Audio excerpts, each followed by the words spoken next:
All right, welcome everyone to the Muskegon Community College lecture series on mass shootings, a conversation about an American problem. Appreciate you all coming today. Just a couple of words before we get going on kind of process. Right now, my partner on this one, Ken James, and thank you, Ken, for all you've done to help get this together. He handed out cards for you to, and Candy has some too. So these are cards. If you want to ask a question, write it down on the card. Our presenters will go for about an hour, and then we'll have a good half an hour for questions after. And you're welcome to either write your question down on the card. Sometimes that's easier to do while you're thinking about things. Or you can raise your hand and ask a question that way as well. So we'll try to kind of do a little bit of both when we get to that period. Today, the talk is, or the panel discussion is part of the lecture series, and it's also part of our Injustice for All series that we've been doing on issues around the police and criminal justice, and so it's good we're continuing it today. And I'm happy that we have our president, Dr. John Selman, with us, and he's going to welcome you all here just with a few words. So please welcome Dr. Selman.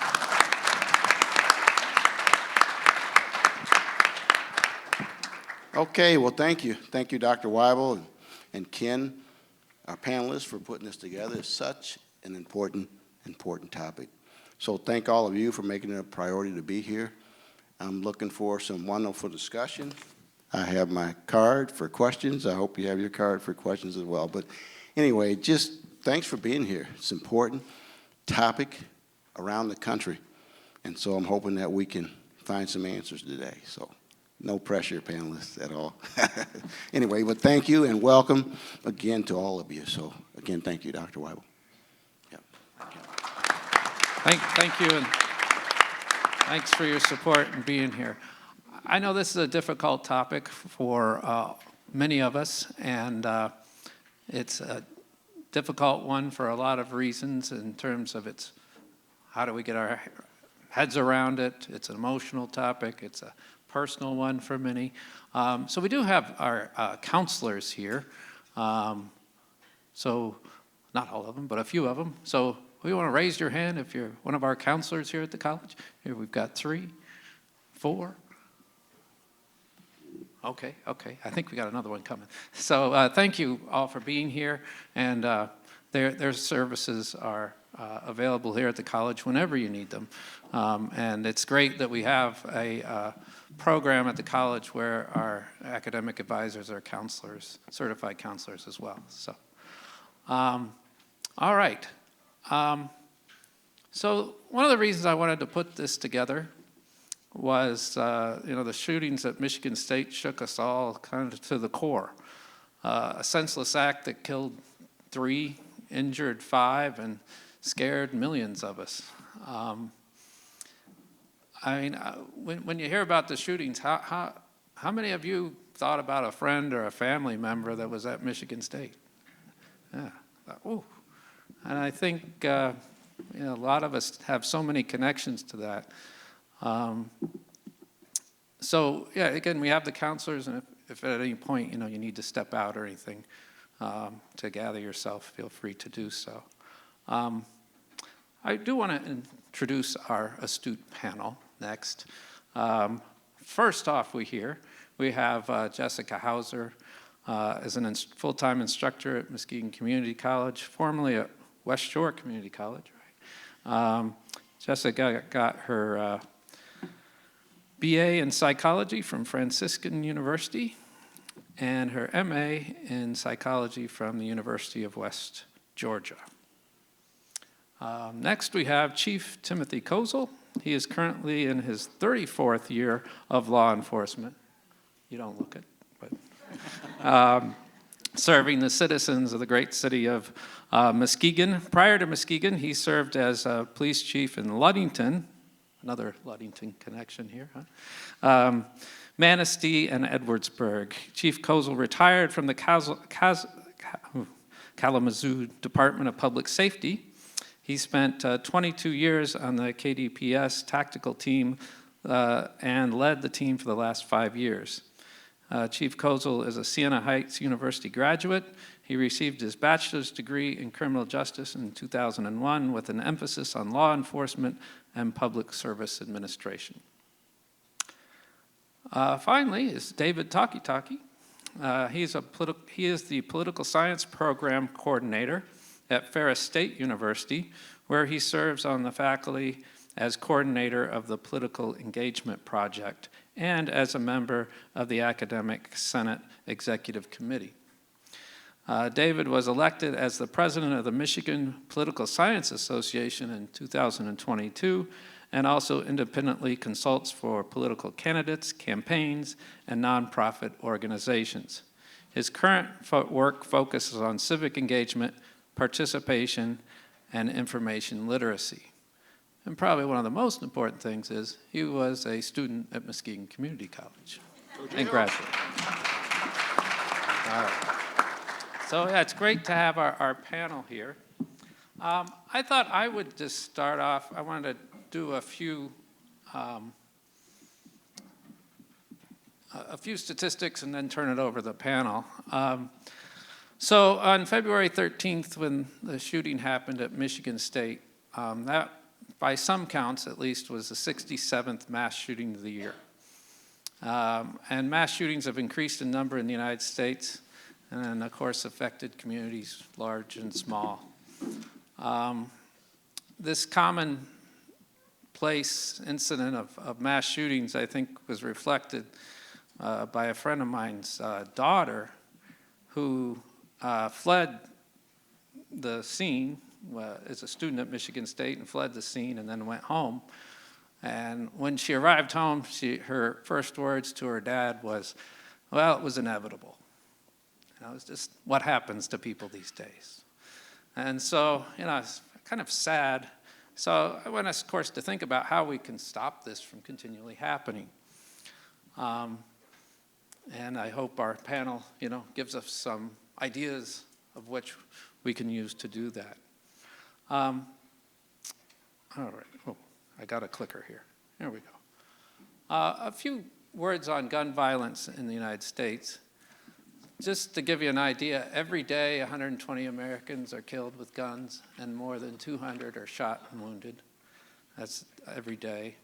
If you put that in terms of a year, there are about 43,375 deaths per year due to gun violence.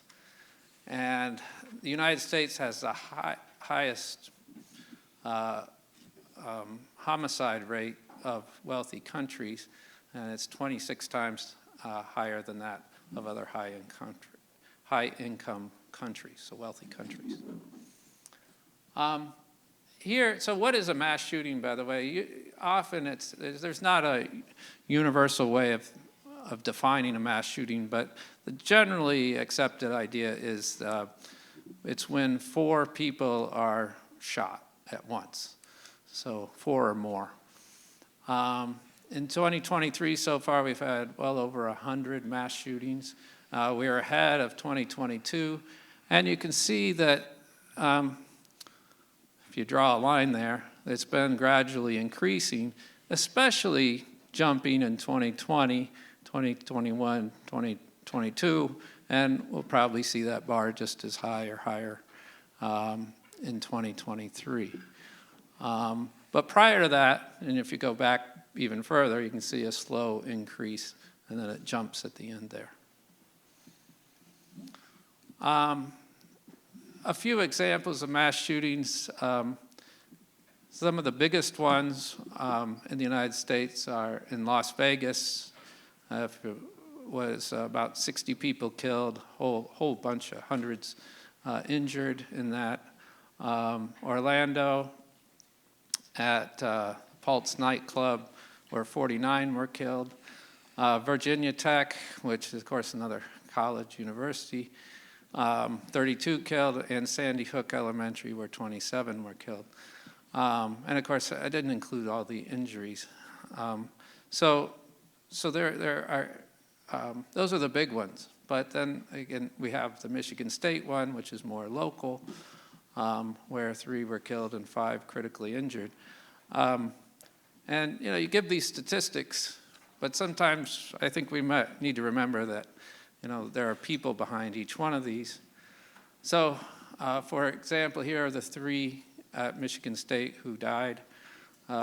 Ariel Anderson was 19, had dreams of becoming a pediatric surgeon, and her family said she was sweet and loving with a smile that was very contagious. Alexandria Werner was from Clawson.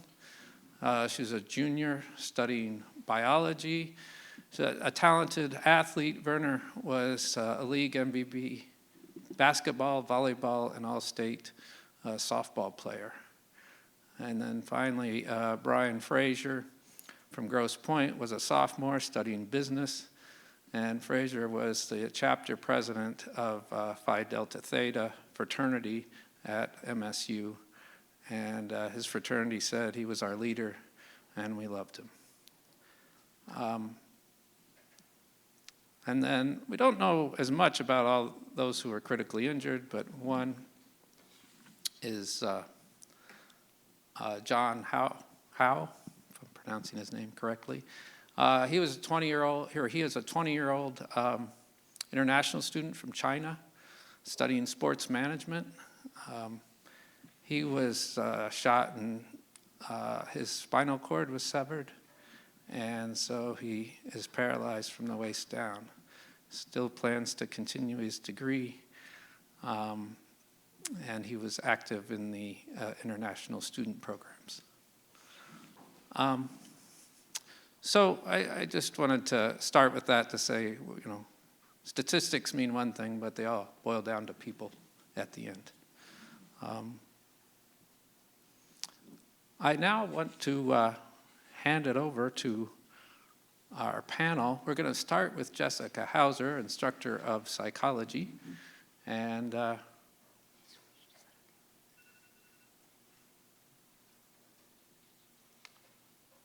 we go.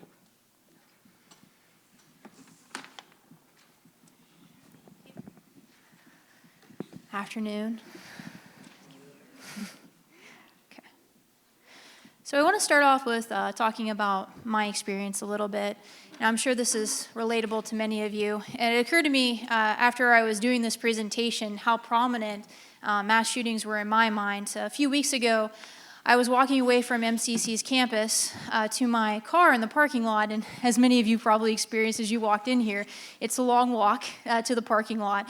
And so I was looking around, and for some reason I was thinking, well, what if there was a mass shooting? Where would I go? Would I quickly run to my car? Would I try and run to the woods? And then it occurred to me as I was preparing this presentation, why am I thinking about this stuff? And it occurred to me that I think about it a lot. I think about it when I go into Walmart. I think about it when I go into Meijer. I look for exits whenever I go to theaters and when I'm simply watching a movie. When before it used to be like, oh, okay, there's the exit and there's that light there on the side, and it's just kind of distracting me from the movie a little bit here at the beginning. But now I'm looking for the exit and I'm wondering, this is where I need to go in case something bad happens. And I'm not the only one. There are a lot of people that experience some distress in relation to mass shootings. In fact, research shows that about 1/3 of the U.S. population of adults is reluctant to go to certain public locations like movie theaters or anywhere where there's like massive mass gatherings because of fear of some sort of mass shooting. That was a 2019 APA poll. And then we also find in a recent poll that 1/2 of all high school students are afraid of having a mass shooting in their own school. This is the most recent poll from the American Psychological Association. Every year, they do a poll looking at the biggest stressors that we experience as citizens in the United States. The biggest factors are, for 2022, were COVID-19, inflation, political divisiveness, and then widespread violence, particularly mass shootings. And this is based upon different demographic groups. But as you can see, a large portion of our population has mass shootings as indicated as a major stressor within their lives. One of the things that factors into this stress, of course, is the prominence of mass shootings. In reality, mass shootings account for about 1% of firearm-related deaths in the U.S. Even though they only account for 1% of firearm-related deaths, it's still quite prominent in our mind. And reason for that is something in psychology that we call the availability heuristic. The more available something is to us, the more it's going to be prominent in our minds. Just like you probably heard the statistic, you're more likely to die in a car accident on the way to an airport than you are to die in the plane crash. And the reason that we might be more afraid of plane crashes than dying in cars is because plane crashes get a lot more media attention than, say, car accidents.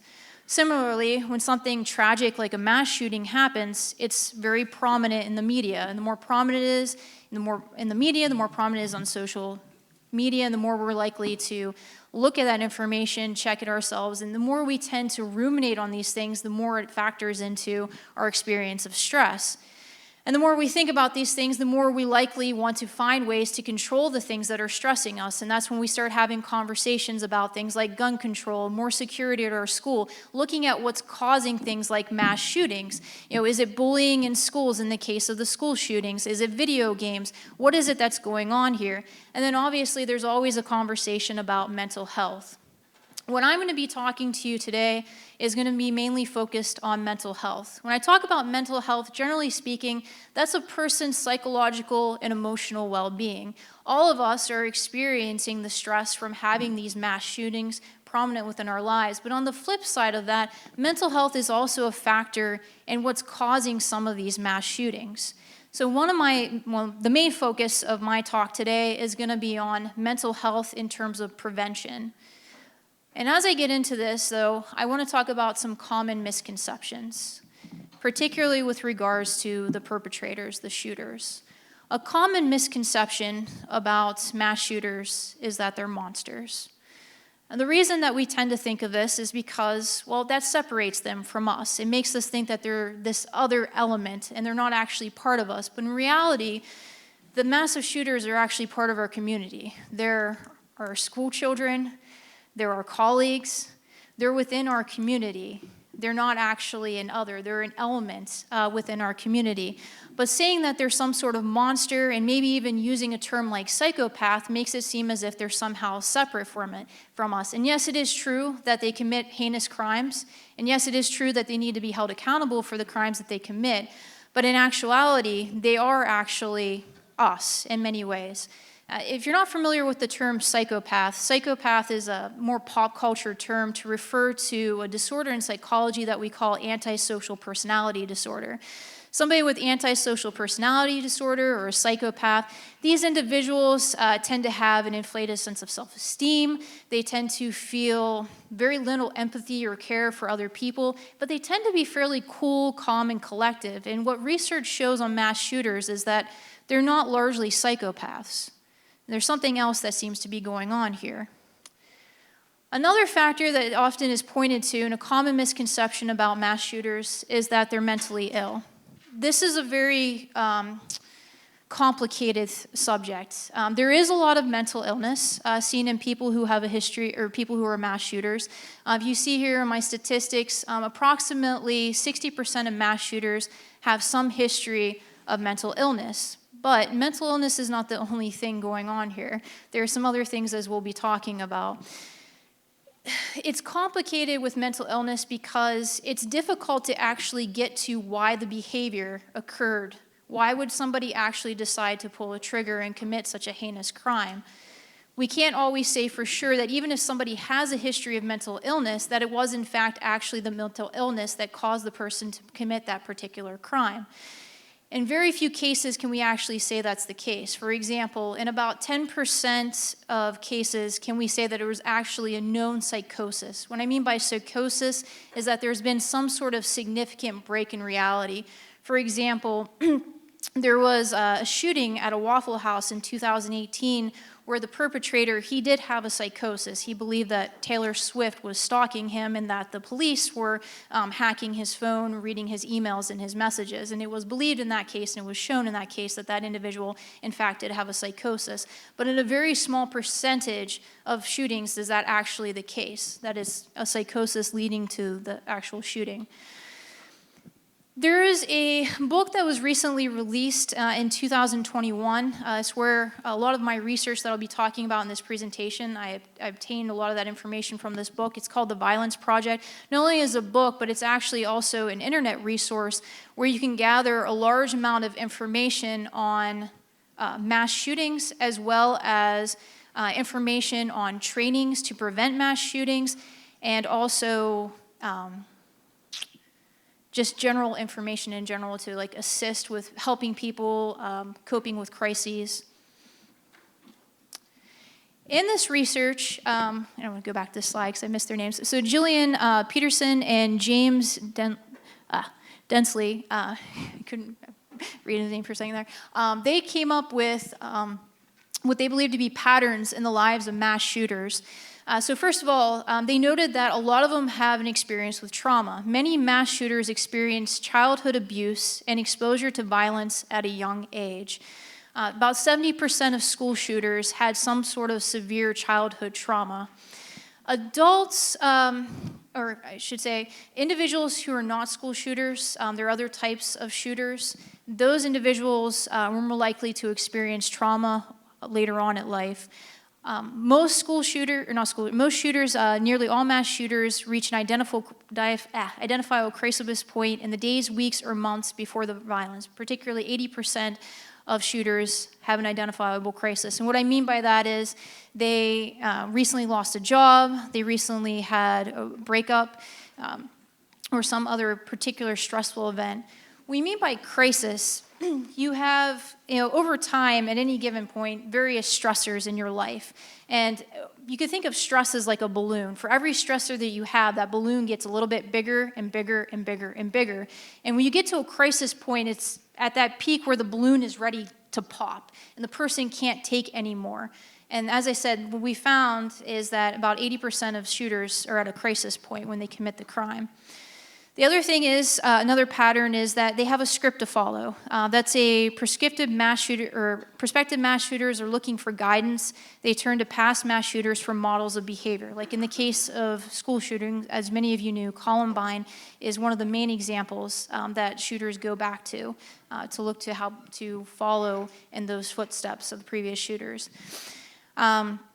They also sometimes look for someone to blame. This is where we see shootings as hate crimes. Mass shooters are angry and lonely, and many fixate on groups they can blame for their own miserable circumstances. So like the Isla Vista shooter, who believed that it was the Chads and Stacys, the sexual active men and women who were able to actually get women and men as sexual partners, whereas the Isla Vista shooter, he was not able to be successful in that realm. And so he blamed all these individuals who were successful as being the cause of his misery, and somehow felt that he was doing a world a favor by getting rid of people who impeded on his worldview. The Violence Project, as a way to overcoming these patterns, proposes that healthy relationships is actually one of the main interventions that we can have for people who might become violent. As an example, I really recommend watching a TED Talk on Aaron Stark.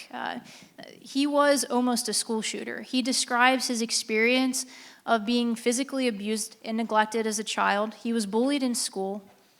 And he said he got to the point where he bought a gun and he seriously thought about going and shooting people at his school. But then a friend came along and offered him assistance. And it wasn't any sort of overwhelming assistance. It was, something as simple as like, hey, let's watch a movie together, or, let's enjoy a meal together. And just that moment of humanity actually pulled him out of his crisis. He said, when somebody treats you like you're a person, when you don't even feel like you're a human, it will change your entire world. It's examples like this that the Violence Project refers to when what they call creating off-ramps to violence.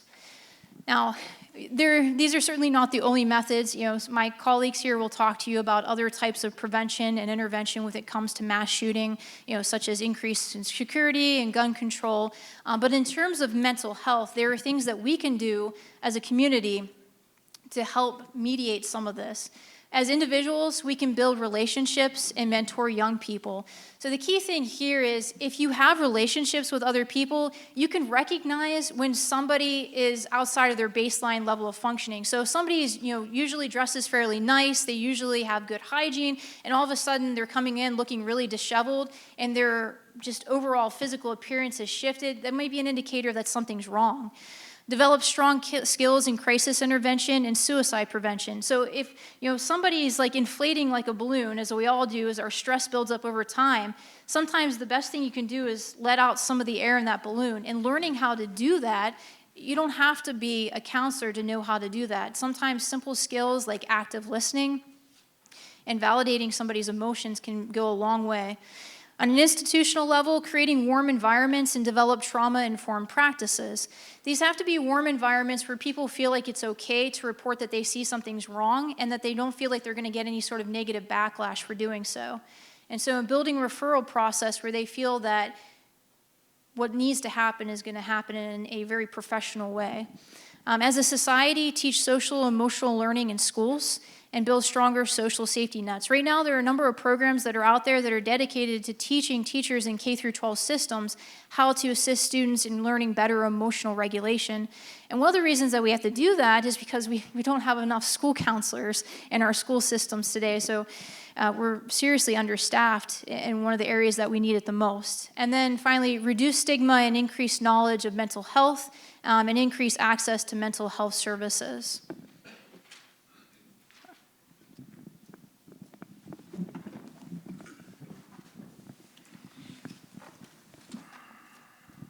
And next, David Takitaki, Instructor of Political Science. Thank you, Jessica.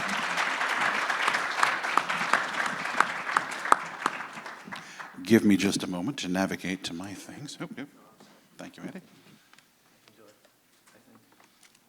I appreciate you, Andy. Thank you.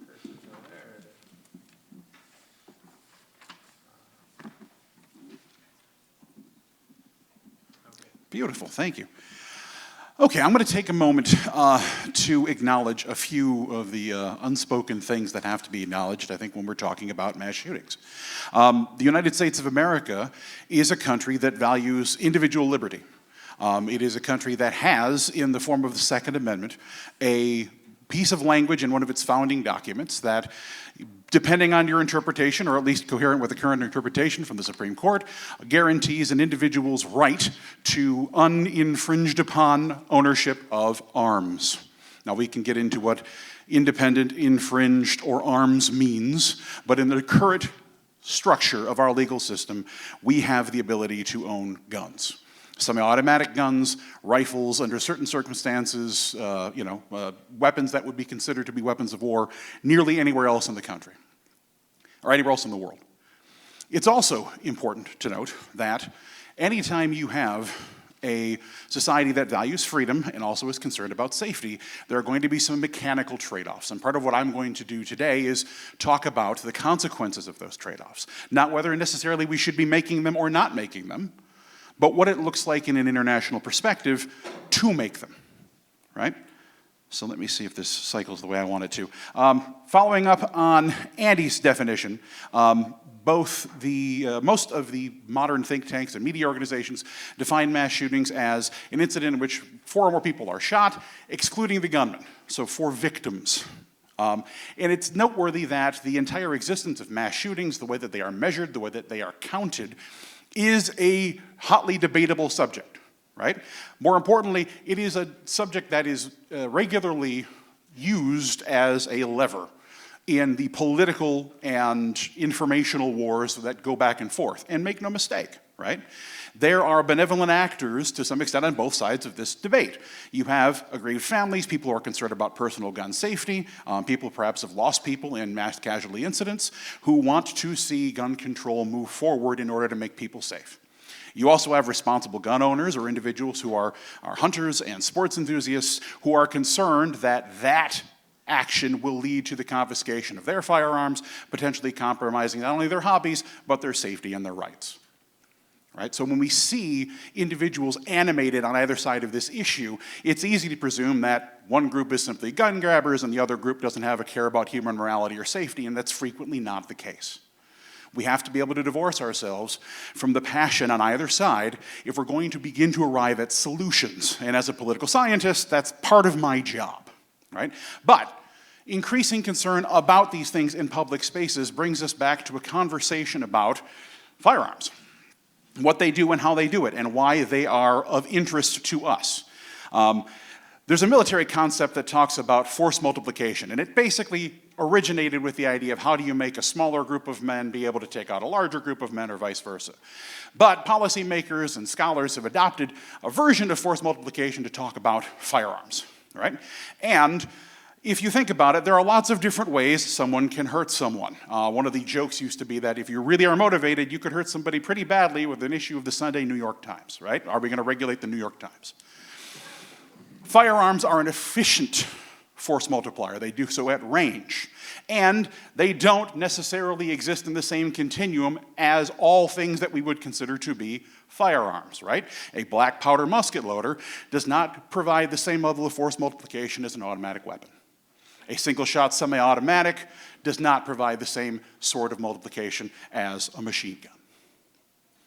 And if we're going to begin making policy decisions, and if we're going to begin addressing the issue of firearms and looking at it the way that they are, in fact, potentially regulated internationally, we have to start making these distinctions and understanding that we are going to draw a line somewhere, right? And this country has drawn a line somewhere between semi-automatic individual firing rifles and automatic weapons. That's where our line currently sits. Other countries draw that line in other places. We probably are never going to move that line all the way over to have personal ownership of something like chemical or nuclear weapons, right? That's the exaggeration that helps us understand that those things could be considered arms under a really open interpretation.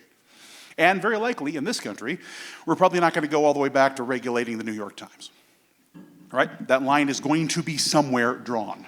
And it's going to be drawn through a combination of constitutional interpretation, Supreme Court judgments, and potentially revisions of judgments, as we've seen more frequently, and the will of the people. So we need to start thinking about where does that line get drawn and why? Why is that line drawn somewhere? The political divide is big, and it continues. And as we start talking about solutions, we also have to talk about the likelihood or possibility of implementation of those solutions. Because I believe that the minds on this panel and the minds in this room could probably come up with some relatively actionable solutions on the issue of mass shootings. But whether or not those survive the political process to be turned into policy and actually take effect is a much bigger issue. And what we've seen recently out of the Supreme Court is a trend towards expanding gun rights. In DC versus Heller, we saw that the previously debated issue of whether or not one needed to be part of a well-organized militia, as stated in the Second Amendment, to have firearm rights was removed. Supreme Court came down and said that's actually not part of it, right?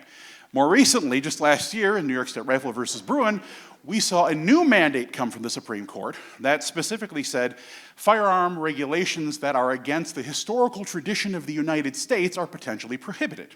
And since the United States of America has largely had relatively open laws concerning firearm regulation, that Supreme Court decision may prevent most efforts at continued gun control throughout the country as it moves forward. Now, why am I giving you this kind of a background? Because it's important to note that this panel was discussed as mass shootings an American problem, right? And if we're going to address that, we have to ask, well, are they? For shooting to happen, you have to have a gun, right? And if we take a look at the way gun ownership is divided throughout the world, the United States is way, way out in front in per capita gun ownership. Unsurprisingly, it is also way, way out in front in terms of per capita gun homicides. Now, it's noteworthy that if you divide up the gun deaths in the United States, a numerical majority of them are actually from suicide. and not necessarily from shooting incidents or mass shooting incidents, all right? And when we talk a little bit more about mental health in international comparison, that's going to be an important stat. But if we take a look at the other countries on this list, these are countries that have various different forms of firearm regulation, all right? Australia, notoriously, as a result of the Port Arthur shooting, significantly constricted its firearm ownership. If you take a look at countries like Norway, who have a relatively high, for the international scale, gun ownership element, they too have not only restricted firearms, but also engaged in requirements that require licensing, registration, regular inspection, and what they're talking about, a positive use case. And that's going to be true in places like Israel, the United Kingdom, and Japan, where you have to say why it is you want to own a firearm.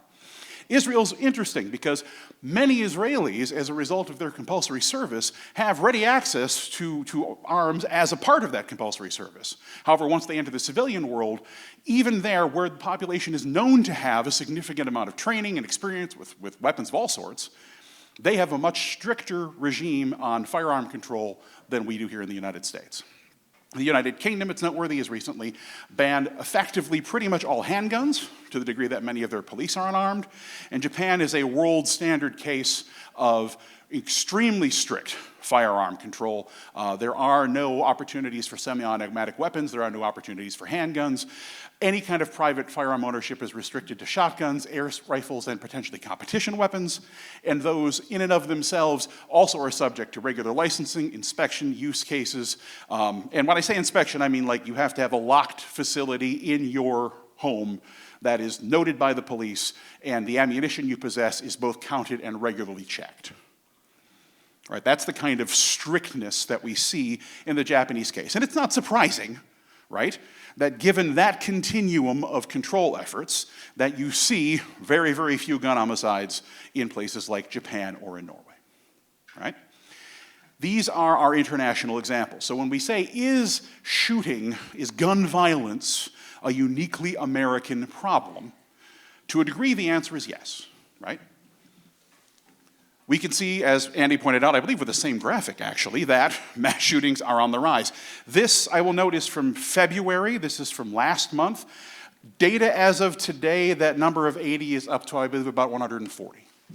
What you would consider to be defined mass shootings in the United States. And so, if we approach this from a policy point of view, right, we have to ask, what is it that is contributing to mass shootings in the United States, right? And the prevalence of firearms, access to them, is going to contribute to that mathematically. It has to, right? Now the question is that the only contributing or causal factor? And I think, as we just heard, the answer is no. It's not the only contributing or causal factor. It is one of the things that we could take action upon, but in doing so, we look at moving that line, right, as to whether or not we are going to take action to reduce the availability of firearms, and to what extent does that begin to impinge on the rights of interested self-defenders, sportsmen, and hobbyists? To what extent does that impinge on the American concept of liberty? And what are the costs? We know what the costs are where they are right now. Those are the costs, right? What are the costs if we do things differently? It can be difficult to approach that question in a sober mindset, right? Especially if you are a sports enthusiast, or if you are someone who has either lost someone or fears losing someone from the tragedy of a mass shooting. But that is one of the places we have to consider the conversation. It's also important to note mental health. In addition to the issues that exist within mental health, it's noteworthy to note that all of the things I'm about to walk through very briefly in international perspective are pre-COVID data. And that pretty much everything I'm going to show you is increased by a factor of 25% after COVID, right? COVID has magnified all of these things. And while mental health is absolutely a critical part of this equation, it too represents a trade-off, right? We have cultural stigmas and standards that frequently prohibit individuals from seeking mental health. We have social prohibitions. People are uncomfortable discussing their things like therapy. There sometimes can be workplace or professional consequences for disclosing your participation in mental health. Our rugged individualism can frequently cause individuals who are seeking treatment or who are in need of treatment to forego it. One of the things that is increasingly evident in youth culture, specifically amongst males, is questions as to whether or not seeking treatment is considered to be weakness or might be labeled weakness in the communities in which they operate and are which most important to them. And so if we look internationally, subjective experience of emotional distress, the United States is near the top of the developed countries, right? Amongst the developed countries, about 26% of the population pre-COVID said specifically that they have experienced emotional distress, such as anxiety or depression, which were difficult to cope with by themselves. As for additional elements of depression, that's led to increases in mental health diagnoses, which in some ways is a good thing, that we're actually seeing medical diagnoses of these conditions. But simultaneously, we can compare it to other developed countries around the world and see that there is increased incidence within the body of the United States. Problematically, the social and economic status of individuals who are reporting these things is a major contributing factor. As it turns out, individual income inequality and unemployment are significant contributors not only to these elements of emotional distress, but they're also two of the principal elements fueling crime rates in every country that it's studied. And if you're going to have potentially elements of mental health, increase elements of crime, decrease elements of opportunity, income, and a strong difference in inequality within the country that can set nearly impossible standards for someone to meet, the possibility of someone reaching a state of what's referred to as aggrieved entitlement goes up. And aggrieved entitlement is one of the many factors that is evident in a lot of mass shooters. Lastly, if we're going to begin to deal with mass shootings in the United States, we have to acknowledge the fact that our current systems of patient care are inadequate. The United States does not have people like counselors and therapists generally assigned to parts of primary care teams. They are supplemental care, frequently requiring everything from one or two possible referrals to having issues in insurance coverage to, again, having all of those different stigmas of access and the inability to access them in what is potentially a private and confidential manner. Not only do we have fewer individuals who are prepared in terms of the treatment of mental health, but frequently primary care elements can't deal with the treatments they are being referred to right now. So the system is understaffed and it's currently under capacity even for its current caseload. And so as we consider these things in comparison, again, to other countries like Netherlands, Sweden, Australia, Canada, even New Zealand, who rate better than us in some of these, if we're going to begin moving forward on solving the issue of mass shootings, and we're going to note that gun control or the restriction of firearms rights is not the only actionable solution, then I think we also have to look at what are the other solutions and what are the costs. And making significant investment in our mental health infrastructure, dismantling elements of stigma, and changing the structures that surround that aspect of it, and also acknowledging the fact that most of these mental health conditions are forwarded, if not exacerbated, by things like significant elements of income inequality, is going to be crucial to actually arriving at some kind of a solution. Now, I'm going to move just a little bit off of this very briefly. I would say it was a pleasure. I had the distinct honor of being in a room about 10 days ago with Kimberly Mata-Rubio. And that may not mean anything to you right now, but Kimberly Mata-Rubio was one of the moms who lost a daughter in the Uvalde shooting. And the panel I was a part of was convened on the 1-year anniversary of that shooting. And I have had few more powerful experiences than sitting 20 feet away from someone who told that story, who walked through her experiences on that day, what she did, what she felt, where she went, when she knew. And it was difficult to sit through. But as an educator and as somebody who, like many of you, maybe has sat in a classroom or walked across the parking lot and thought, what would I do if? I felt like it was important for me to be sitting there in that moment.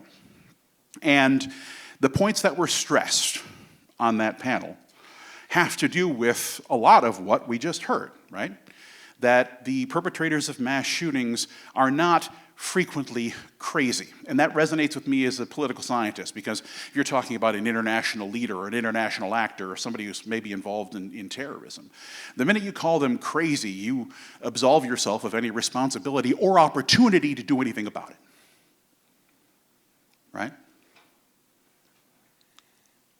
And by saying, look, these are frequently male, they're frequently isolated, they're frequently aggrieved in their own rights, they're unlikely to seek help, and frequently they find supportive communities, now increasingly online, that emphasize and idolize those people who have taken power back in a situation they feel powerless and lashed out against the system in a violent way.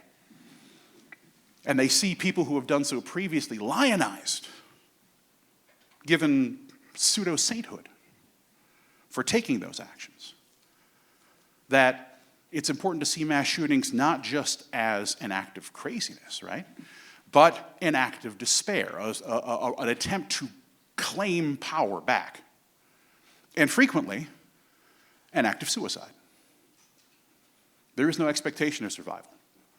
The expectation is what mark can you place on a planet that you feel, rightly or wrongly, has neglected you, has replaced you.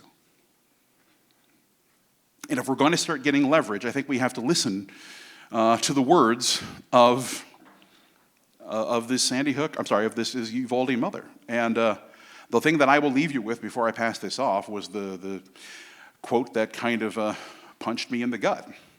And it was this. The parents of the Sandy Hook tragedy reached out frequently and tried to support the parents of the Uvalde tragedy. And they form what is unfortunately an increasing family of mourning family members of mass shooting victims. And Kimberly Rubio broke down when she mentioned the fact that in talking to the parent of a Sandy Hook shooter, or Sandy Hook victim, she saw the same white-hot pain that she felt right then. And what broke her, and what she said on stage broke her, was the fact that she was looking into her future. Years later, it hadn't changed. It didn't go away. She's turned her pain into activism, right? And I hope that that is what we here are also doing as we attempt to find solutions, as we share ideas, as we deal with these tragic realities as soberly and as collegially as we possibly can. She also said that she had her daughter's autopsy report, and she didn't know she knew that her daughter's injury was fast, but she didn't know when she received that injury. She didn't know how long she was scared or for how long.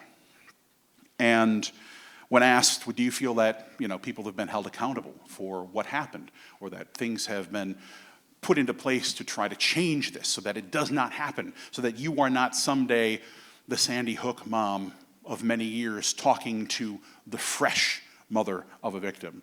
Her answer was no. And changing that answer will require all of us, and more conversations like this. Thank you, David. And finally, last but not least, is Chief Kozal. Thank you.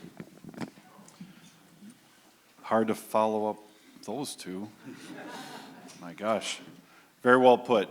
I can't throw data at you about mental health. I can't throw all the data that David did at you. I can throw at you 34 years of experience in law enforcement from being in 2 large organizations, as also leading small organizations. Why? That's what we're looking at, right? That's why I was asked, that's why I got the message. Let's talk about why. So we've already talked about it a little bit right now, right? Why? Why? How many calls do we get on a daily basis that the dispatcher tells us there's somebody that has a mental health issue that you're responding to? Probably 11 out of 10 times. Figure out that math. How many times do we respond to a house where they say there's guns in the house, there's weapons in the house? A lot, right? Do we surround all those houses? Do we call everybody out? No, we go, we talk, we handle, correct? Why? These are the things that we in law enforcement try to work with the community at large, with the counselors, with our school administrators to try to get in front of. I don't think anybody in this room would like to be involved in any type of incident at any point in time. But I think in the paper 2 days ago was one of the statistics that I read, another mass shooting. My uncle worked as a professor emeritus over at Northern Illinois, NIU. His classroom was right next door to a mass shooting back, that was probably about 20 years ago. Violence is always going to be amongst us, right? But let's think about the why. I think all too often there is a red flag, but we're waiting for that second red flag before we do something, correct? Maybe we'll get the police involved. They can come. We can try to get them some assistance. How many beds do you think are available today for me to have someone go if they need assistance? How many beds do you think are available in Michigan? Maybe 0, maybe 1. The amount of time that we sit at hospitals with people that are in crisis is exponential. Well, we have to do it. We want to make certain that they get the help they need. How many times do we in law enforcement believe that someone should get assistance, but there is nothing available? Why? We're all trying to figure out the why, right? All comes down to, and as Jessica said, it comes down to that one triggering event, correct? That breakup, not making the team, some triggering event. If you think about it, and it wasn't brought up, they just brought up a lot of great information. A lot of our mass shooters, there's a little bit of narcissism involved. They're planning that out, right? Think about it this way. The weapon that person used didn't plan out that event, correct? It was the person. Why? Why did they do that, correct? We evolved since Columbine. Law enforcement has evolved. Mental health profession has evolved since Columbine.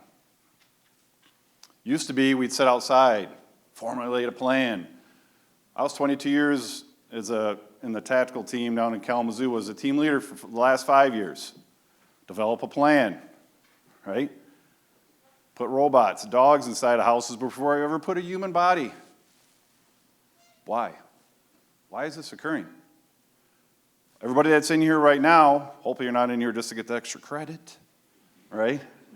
You're in here to try to think about why. Probably 95 to 98% of everybody in here, yourself or a family member, has sought out some type of assistance with talking to a mental health professional. And if you shake your head no, you're probably lying to yourself, okay? Like I said, why? That's what we're here for. One triggering event. We as a community need to be there to... There's an alarm going off. It's going off for a significant reason. Since I started talking, that's the amount of time that a police officer might be able to come into this room to stop a mass shooting. 5 minutes. I've only been talking for 5 minutes. Think about it. Something starts occurring in this school. Think about 3 minutes for us to get here. What's the first thing you're going to do? There's a mass shooting in the school and you're in this room. What's the first thing you're going to do? Do we know? Freeze. Lock the doors. My point is, seemed like a lot of time listening to Chief Kozal now for the last 5 minutes before that alarm went off, right? So 3 minutes, and as Jessica said when she was taking that long walk out to the parking lot, that's a long walk or long trot for me to come into this school, correct? And try to figure out where it is taking place. Avoid. Some of you said run. Avoid. I'm going to avoid that issue that's taking place right now, wherever it is in the school. I'm going to deny. I'm going to close the door. There's all types of methodology. There's ALICE training. There's all these type of acronyms out there that talks about how you respond to a mass shooting. It isn't about schools anymore, is it? It's about the hospital. It's about the FedEx. It's about your local Myers, correct? It's everywhere. The training you might get, you could use anywhere, right? We should all be very vigilant about that. To always be thinking about, where am I going to egress? My kids used to think I was bananas whenever I went anywhere. I was always looking where's the door and what I can watch. I'm always looking where I can egress. It's come to that point that we all don't want to have to think about that. I'd rather just be enjoying myself when I'm out and about, right? Why? That's what we're here to talk about. 5 minutes. So you're going to avoid, you're going to deny, then you're going to defend. You're going to pick up a table, you're going to hit whoever comes in through that door. Gone are the times with cowering. Gone are the times with just hiding, right? All the statistics have shown that the people that have just sat, 95% of them are dead. People that have fought survived. Just put that in your memory banks. Hope nobody in this room ever has to ever go through that, okay? Let's talk about the delay. One of the things that has been mentioned in some of the discussions is the delay. Oh, ma'am, why did it take you a little bit before you called the police? I thought it was fireworks. I thought it was fireworks that I was hearing. You've heard that, correct? Can anybody tell me at any time since you have been in this school that you have heard fireworks going off in the school? Probably zero, right? Stop the delay. There's no fireworks that are going to be going off in the school. Let's get to deny, avoid, deny, defend. Okay?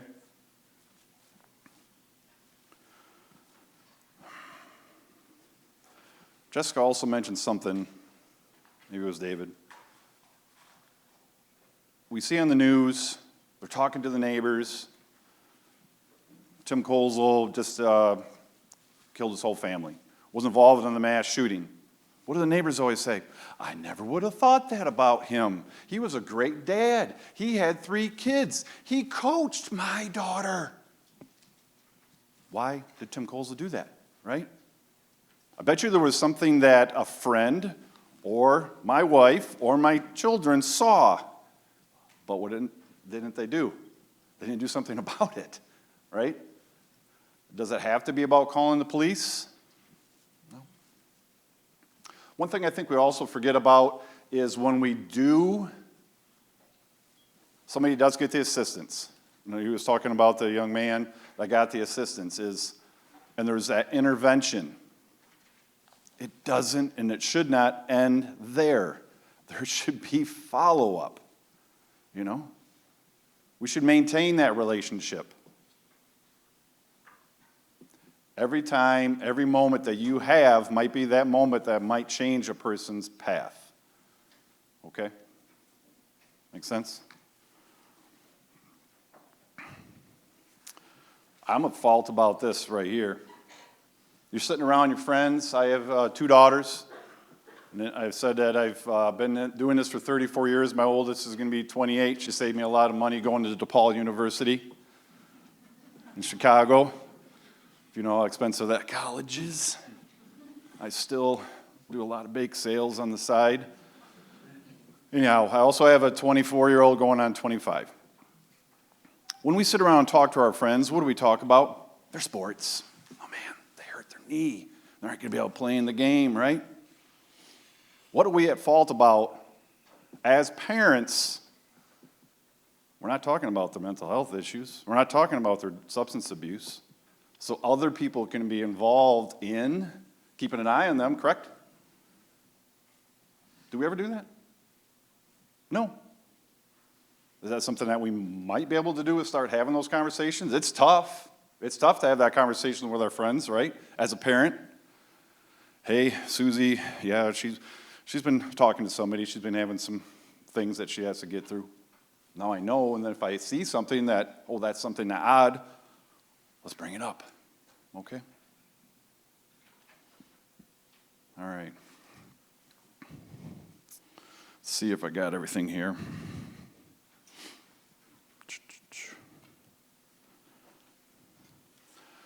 I think I covered everything on my end of it. We'll get to the question and answer, I believe. Thank you. Thank you very much, Chief Kozal. So if I do want to follow up with a question or two, but I do want to hear from you. So maybe Ken will be coming around to collect cards if you want to send them to the aisles.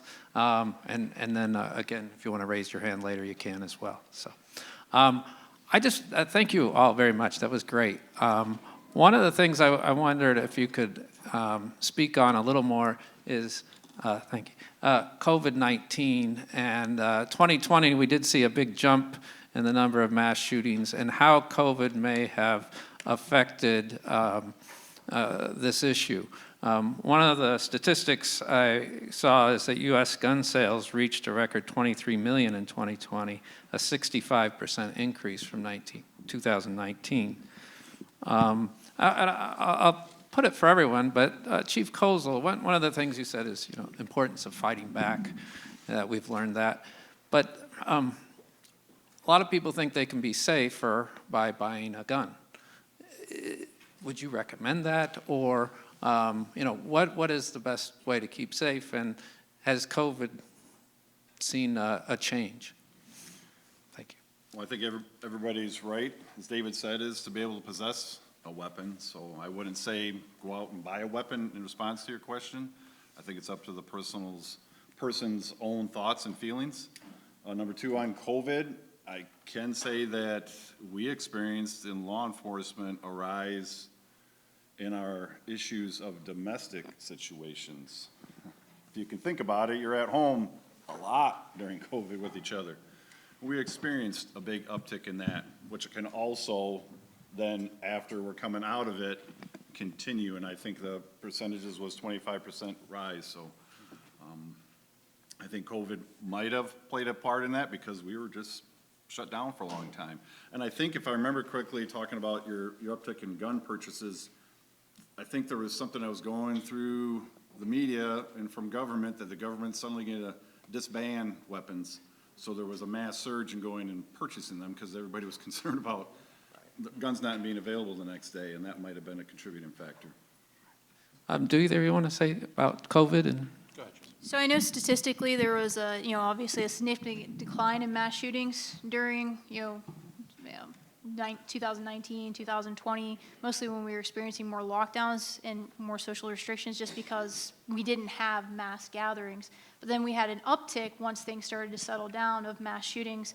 And because, as you'd mentioned, people are in situations where they're in confined, settings with each other. There's more domestic violence. There was a significant uptick in drug use, especially alcohol consumption during COVID-19. And so the number of things that, causes stress even amped up. So we had more stressors. And then once the opportunity came available again, when things eased up, then there seemed to be an uptick in mass shootings.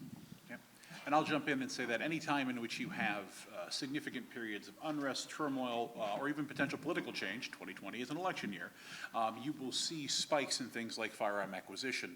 More importantly, the COVID-19 pandemic hit pretty much all of the hot buttons that contribute to accelerating elements of mental illness and or problems emerging within the population, right?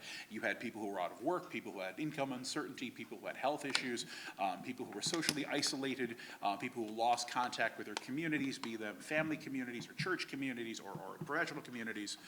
So, I mean, if you had to write a script for how am I going to increase by 25% or more in some areas, incidents of severe mental kind of problems, that's the script you probably write. Okay. Yeah, do you think, COVID hasn't ended, but since we're coming out of that, we haven't yet seen a decrease in the amount of shootings. Do you think we will eventually, or as we get back to so-called normal? Or have things changed? Yeah. I don't think we know what normal looks like yet. I don't think we know what normal looks like yet. I don't think we have an idea of what the impact of the pandemic was, what its continuing impact will be, what physical and tangible realities have changed in terms of the way we work and the way we socialize, the way we go out to eat, or, realistically, what the effects of things like long COVID and the decrease in working population in the United States is going to look like. So there will be some kind of a new normal. I don't think it's going to look like the old normal, and until we get more data, it's going to be hard to say. I want to turn to some of your questions. Again, if you'd like to raise your hand, feel free, but also I got a couple of cards. And I'll get to you just real quickly. First, I thought I'd start with one question that was asked here. Isn't the reason for shootings in schools in particular the fact that they are gun-free zones? I can give you the data, and the answer is no. If you take a look at data since 2015, the intense hardening of schools has not functionally decreased firearm incidents on campus. The NEA recently... David, can you move the mic? Thanks. The NEA has released some additional conglomerated research showing that turning schools into hard points not only does not necessarily affect or deter shooting incidents within that campus environment, but they are also now getting increasing research that shows that things like metal detectors, hard points, security checks, and we'll call them untrained potential resource officers or officers who are not properly trained in interacting with school-age students can increase mental distress amongst students. So it is as yet an imperfect plan, but as of right now, the increase in arming individuals on school campuses or the increase in hardening schools has not been statistically shown to reduce violent incidents. Okay. I saw a question here. Well, yeah, just stay here and ask if you don't mind. Just a brief question. My name is Richard Rodriguez, and I took an interest of talking to the trouble used to curb school violence, and I got some posters out already. I'm going to get off on something about it. But the panel forgot to mention something. If there are any avid hunters here that please secure your weapons from the children because they have access to see them. You don't know what they're going through. Talk to your children because you don't know what they're going through. If you find them in a different state of mind, talk to your children. They're very important. The other thing, regardless of the pandemic with the COVID, nothing is going to be getting back to normal because I want to voice my statement under the Constitution of the United States, under freedom of speech. We are now living in a time of global uncertainty with the wars, the health issues, with the violence and everything. And with these mass shootings and everything, since Columbine and Sandy Hook, it's beginning to be a copycat of a trend. And I would voice this. This morning I turned on my TV, people are taking spring break from college in Miami, Florida, and they're in Florida in spring break, and they got some things going on in there right now. So it's out of control, and it's not going to stop. All we can do now is let our voices be heard. Take it to the legislature, take it to Washington, D.C., but I'll say this. It will not stop. Tomorrow's going to be something else. We will try our best to get our regulations through the legislature about gun control, but it is out of control now. and it's not going to stop. That is my opinion, and I apologize if I offend anybody for what I had to say. Thank you, sir. Thank you. Thank you very much. Does anyone want to reply to that? Does want to respond? I'll just add this. I think that it is noteworthy to say that there are elements that have spiraled out of control. I think that's an accurate observation. The only thing I'll fight you on is the idea that it's not going to stop. It can. We are capable of reducing it. We have to. It's going to require work, consolidated effort, education, conversation, but it can't stop. And we're going to be the difference makers, hopefully.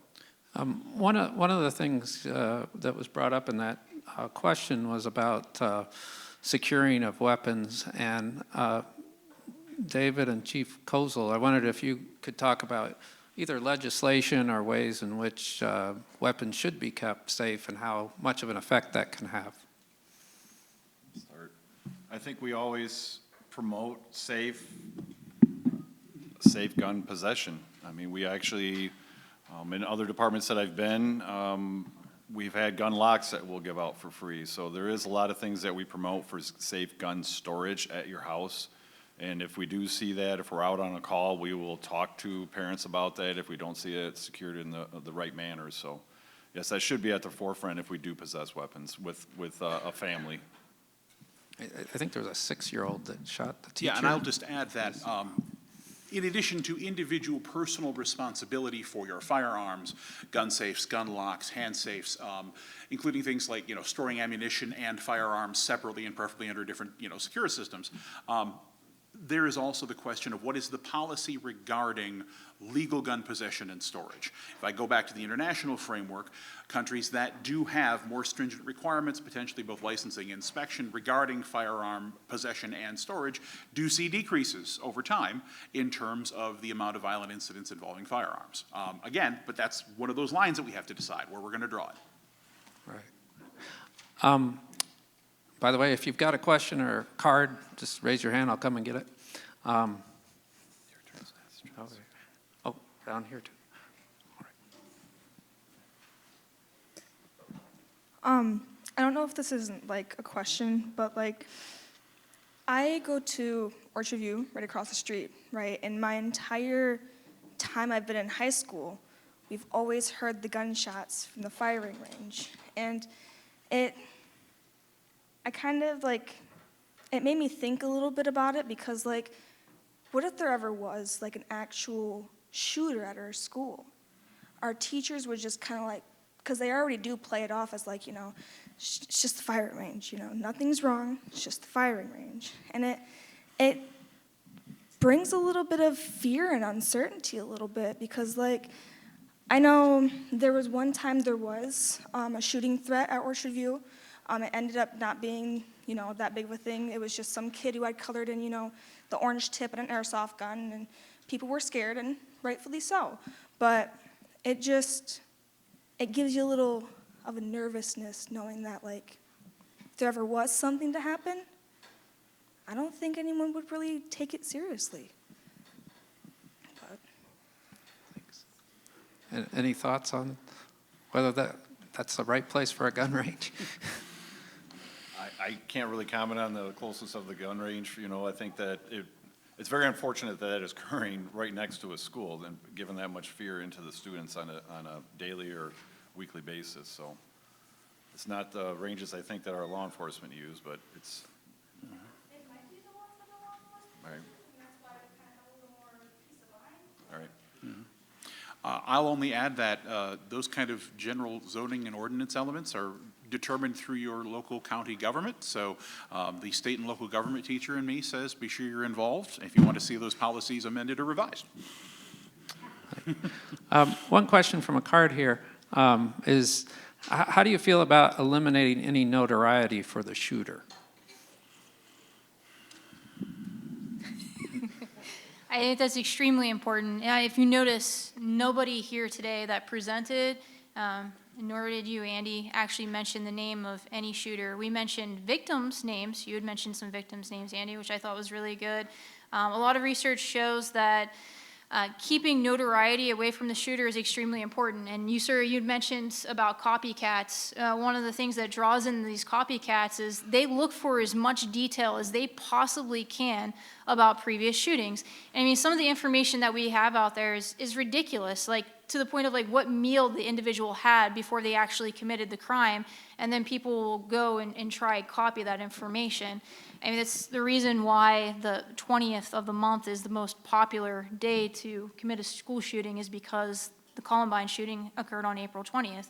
It's because that's used as an example where people keep copying. So I mentioned in my presentation scripts. We have these social scripts where we perform things over and over again. Like when you go to dinner, you know, you typically have, if you have an appetizer, it's an appetizer, then you have your entree, then you have dessert. You don't have dessert before you have your entree, right? That's just something that becomes social standard.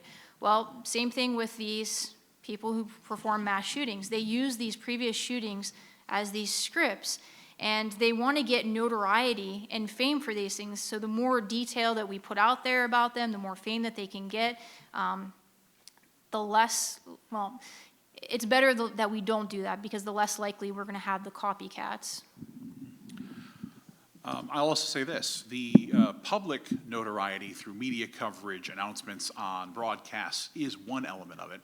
Unfortunately, the second element of it brings in another principal rights controversy, because many of the circumstances and the communities in which these people are receiving the most recognition and the recognition that they desire most are internet communities, right? They're online boards, forums, chats, in which there are active individuals who are promoting these things. And preventing someone from doing a YouTube video, talking about how wonderful this recent person was who did this horrible thing, starts again talking about not only our communications policy, but our First Amendment rights.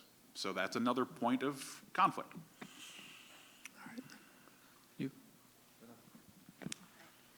Hello. I had the privilege, I'm a theater student mostly, and I had the privilege of doing a monologue twice, once in high school and once last year, that covered someone's experience in the Columbine shooting. And even in the current book that I'm reading, there's a part where it talks about how people experience watching these events on the news, but they never say, oh, it's going to happen to me. Sometimes they have it like deniability. This is happening to these people. How do we engage into these conversations with friends, families, communities like this? Because this is a large group of people, but it's not the whole school. And when I try to have hard talks with like my family, they're like, oh, don't try to bring the mood down. Oh, we were having a good time. Can we talk about something else? How do we get it through people's heads that we need to start doing something and creating a safe space to talk about mental health and what to do in these situations? There isn't an easy answer to that one. I mean, when you say that immediately, I want to say that that's human nature. I mean, to keep as much distance from ourselves as possible with something so tragic as a mass shooting, because we want to say to ourselves, it's not going to happen to me, because if we think it is going to happen to us, we're not going to even want to go out anywhere, because in the back of our mind, we're going to think that that's always a possibility. So in terms of the conversations, I mean, I love that as many of you came here today as you did, and thank you so much for coming. And so this is definitely a first step. In terms of, focusing on how to connect with people, well, maybe if you can't get people in mass, the individual conversations that you can have. I mean, you start there. I have a conversation with somebody, and that person has a conversation with somebody, and so on and so forth. And maybe at an individual level, we can make an impact. And then as many of these connections as we can have. I think a couple of points. All too often, we do everything post-event, all the time. And I think that's what you're commenting about, is it has to be prior to, is to have those critical conversations, as I like to say. It's tough. I think it's tough when you are in any type of management position, any type of leadership position, is to have those critical conversations with the people that you're around as a parent. Those critical conversations, we just have to have them. And back to that last question, in law enforcement, we want to be as transparent as we can about everything we do. But I will tell you, if there is a critical incident and everybody is safe and everything's done, I'm not going to be publicizing the person. They can ask me all they want, because As Jessica said, as David said, that's not what anybody needs to know at that point. Everybody's safe. Everybody's safe. You know, everything else other than that is just dynamic and, you know, for people to talk around the coffee table. They don't need to know that at that point. And there's gonna be a lot of people upset with me about that, but that's the reason why. It doesn't need to be, I'm not publicizing. This is not gonna happen. I'm going to weigh in on 2 quick points here. The first one is that as an educator, it's my responsibility to kind of point out that I think maybe more than ever, young people today they care about the world, they're passionate, they want to make change, and they will frequently exhaust themselves in attempting to do so. So the first thing I need to say is take care of yourself, right? You know, judge your own amount of energy and the consequences of every conversation you have. And determine when you know you can have those conversations, right? Because the next thing I'm going to say is going to run a little bit contrary to that. I was sitting there listening to that Uvalde mom speak, and in a weekend of really dynamic conferences, and I pulled this little keychain out of my wallet. It's actually my mom's side of the family, her family motto. It's Latin, it's nec minus fortiae. It means not less bravely.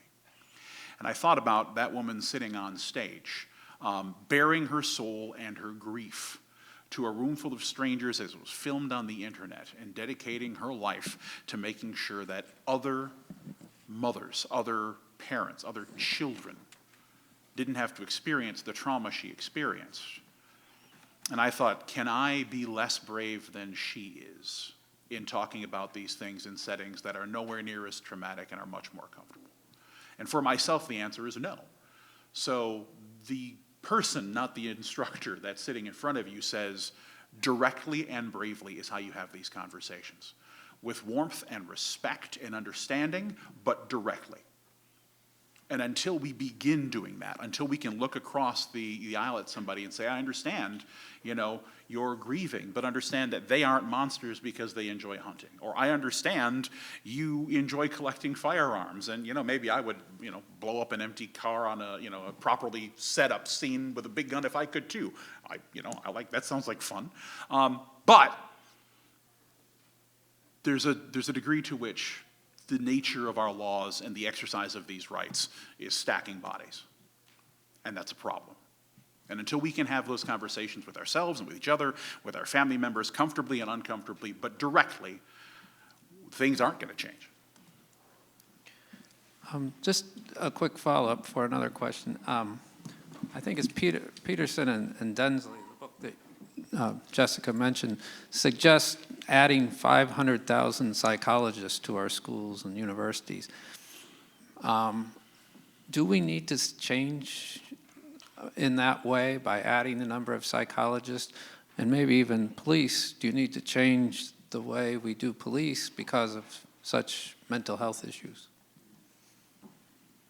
And we're in a middle of a mental health crisis. It's not just school counselors. I mean, we're hurting in terms of mental health services, even outside of the school systems. So yes, I do think it's something that's, you know, very much needed in terms of our schools and just in general. And then also, you know, as it's been mentioned a few times now, we have to remove the mental health stigma. We have to remove that barrier where people are too afraid to go and get help when they need the help. And I think on a law enforcement end, we need to keep looking at and having those relationships with our schools and having the officers in there. We have a great relationship with the Muskegon High School. Officer Foster has been in there for a while now, and she has a wonderful relationship with the students. They trust her. As David was saying, you have to have that training to be able to relate, to be able to recognize. And then you're able to break down those barriers and have those conversations. We're working on the middle school. I've talked with Dr. Solomon also about some other things possibly here. Those are the things that we have to work on together. It doesn't mean that we're in hardening the school. We're just having an officer there, to be a sounding board, to be able to talk to. That's really, we're almost, 50% counselor when we're here working as a school SRO, so.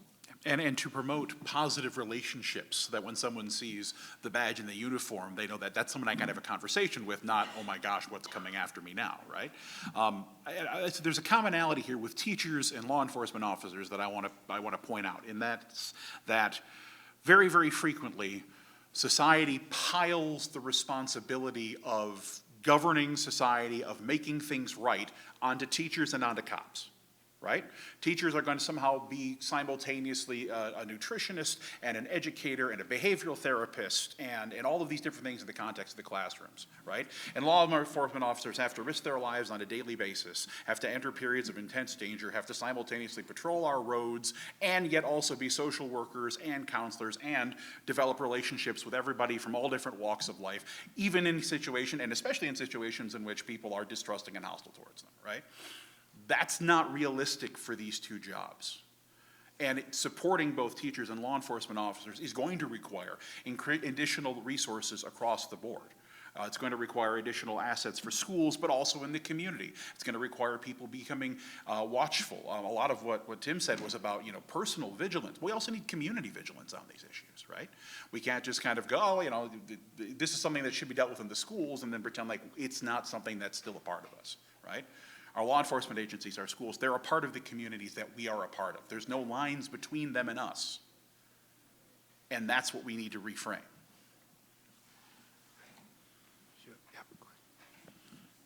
Hi.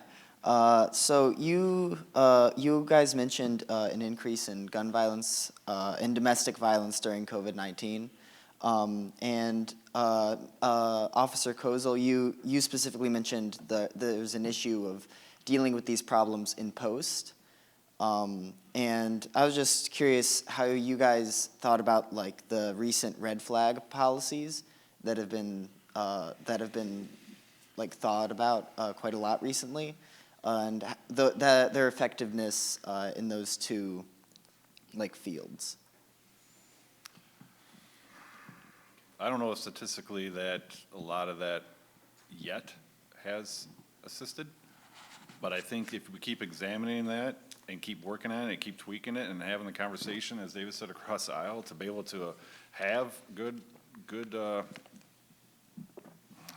backgrounds or good checks, whatever you want to say, in place, that will assist. I mean, a lot of the most recent ones, they talk about how legally obtained.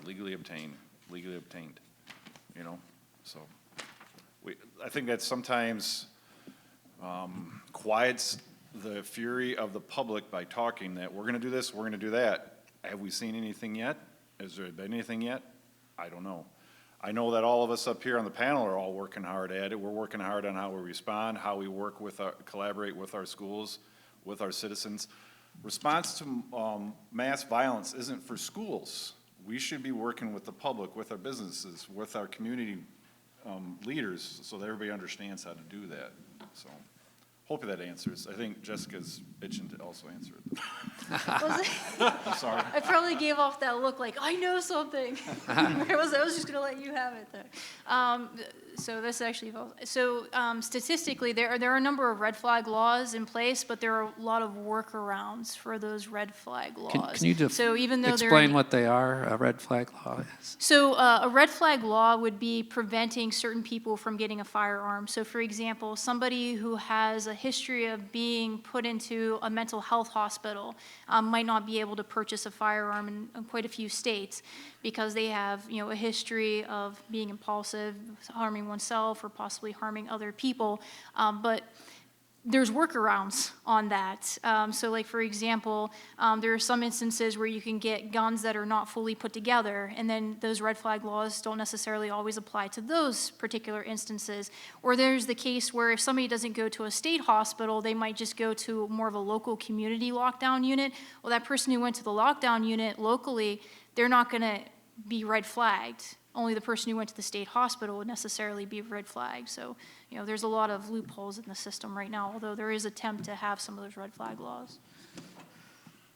Only thing I'll mention as to policy is we can't let the perfect be the enemy of the good, right? There are opportunities to create policies that will reduce gun crime and will still be respectful of the rights of law-abiding gun owners without necessarily having them have to be flawless, right? Democracy is a work in progress, our policies are a work in progress, and you can't have this conversation without noting that there is a branch of the gun rights movement that refuses, or that looks at any element of any kind of control or adjustment as being absolutely off limits, right? And that is a political reality. right? So just because you have a policy that maybe is not going to catch every single incident doesn't mean that it might not make things better. But understand anything you put forward is going to be up against a solid wall of opposition and is going to be dissected to the degree of minutia in terms of trying to see it rescinded or repealed. All right, great. Ground for hands up. Feel free again. Here, here's a question from a card. Several people ask about whether carrying weapons in schools would help, and you addressed that a little bit, David. But this question is kind of taken from another perspective, which says, which of the countries you mentioned, the democracies, is safer because of gun ownership? Are there any countries that have that are safer because they own guns? Because that's often thought to be more guns will result in safer. That it requires me to do a bit of extrapolation that in a professional capacity I should not do. What I can do is I can point back at the statistics, right, that show that when you have proliferation of accessible firearms, those firearms are more likely to be used in violent conflicts. Yes, noteworthy, many of the firearm casualties within the framework of the United States and in other countries are from self-harm, from suicide, right? But the math says more guns, more gun shootings. Now, one of the questions you'd ask yourself in terms of safety is, to what degree are assaults committed in the absence of guns, in which lives can still be taken, right? There's a knifing on the subway in Japan that it receives a great deal of international attention. But that's what I think brings us back to that initial point of force multiplication, right? My ability to hurt 60 people at once is dramatically reduced when it's a knife or the New York Times, right? So while I can't speak to safety as a broader category, I can say that all of the research shows that if you do have someone who falls into one of these categories and brings themselves after a critical incident to a point where they want to harm others, not having ready access to firearms reduces the amount of harm they can do, which would translate into societal safety. Hands up. Oh, here's a question up here, sorry.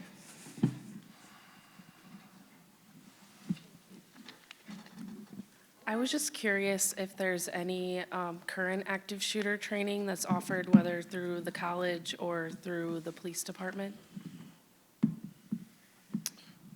Right now, we're developing a program for the public that we can do. We have worked with our schools. As I said, it started out as a school program. We are working on something that can be utilized in the public for businesses. So, yes. Anything in like a college student capacity? The college student capacity would be the same as all the other ones that are currently out there. The Alice, the Avert, all these other that are out there currently. Yes, there is. And the college does do these drills a couple of times a year, I'd say. So, yeah. Well, you want to ask that? I would just like to add that I'm currently in the GSA club, and if anyone needs any help or friends or knows of someone, our club door is always open, as well as me personally. If you need a friend, I'm always here. Thank you, that's great. One thing I want to ask, maybe I'm using my mic as the moderator and overstepping, but I was wondering how education might change, and since Jessica and David, you're both in it. We've kind of changed the idea of how we educate people from creating good citizens to creating consumers and career training. Do you think, both in the K-12 and the college setting, that if we focus more on, and I think we used to, education to create good citizens might help solve problems like this to an extent? I'll let you go first. He's hitting me right in the heart, so I'm going to let you know. I will go off on this. So. I'll take it. Want me to take the stab? Yeah. I will say this. Education needs to start at a lower level, personally. I coached for 10 years in the high school level. I don't know how many young men I saw walk up to a door and not hold it open for a young lady. It starts out with respect, it starts out with education, not only in the home, but at the school level, to be able to start off with that. And then be able to have those conversations and be able to stop those little things that take place as you're growing up. That's what I honestly believe, to start out at that level. And then we'll take it to the community college level.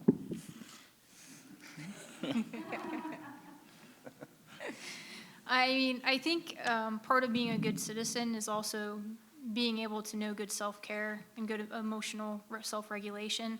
And I noticed time and time again, even at the community college level at this point, how a number of my students struggle with personal life matters. So a lot of times when I've gotten in the past where I've worked on a team that kind of intervenes whenever students are struggling. This is at a different institution. The majority of the time, whatever was behind that was usually some type of personal or mental health issue. And so I think part of that, our training should actually involve helping students have better emotional regulation, creating support systems, and then I think that will turn into being better citizens. Oh, sweet googly moogly, yes, it will help.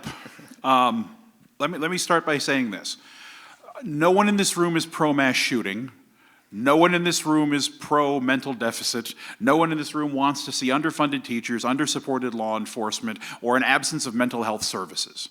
We live in one of the richest countries in the history of the planet. We are an animated democracy, and everybody in the room, for the most part, has the right to express themselves and change things through the democratic process. So why do we still have these problems? And the answer is we're not changing things through the democratic process. Right? We're not aware of them, and we're not using the leverage that we possess. Far too frequently in this country, the key elections and the key issues are decided at primary elections. That's the 25% participation from the public. And if it's a partisan primary, that means you've got 12% who are choosing candidates, of which you only need 6% of the population. And who shows up to vote? The people who are most animated, most angry, and most partisan.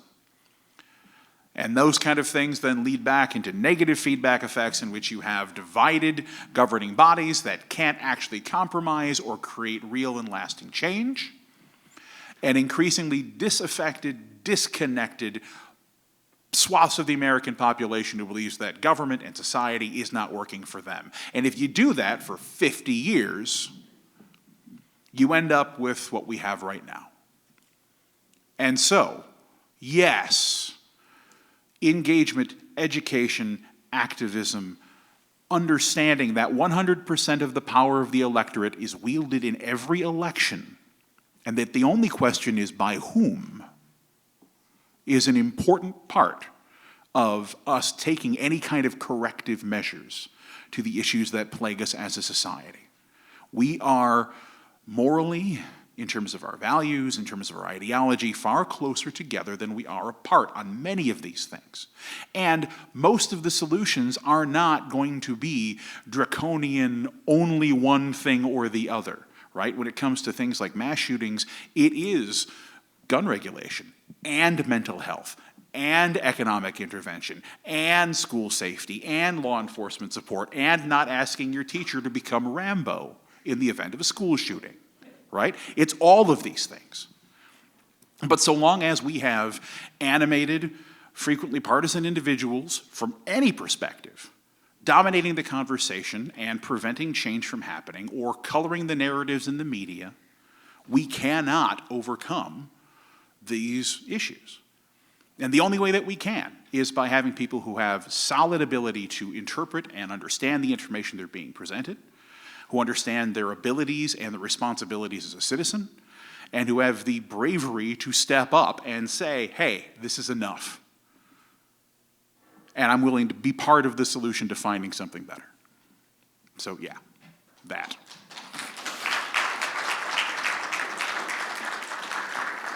I think that's a pretty good way to end the conversation. Thank you very much. And another, please, a round for applause for our panel. Before you leave, I just want to say a couple things. One, if you do want to continue the conversation, I'm sure our panelists will be happy to stick around and talk with you. Secondly, as you go out the door, you'll see that the lecture series continues this week, in fact, on Thursday, and more information is on these yellow and blue flyers. So thank you all for coming. Enjoy the rest of your day.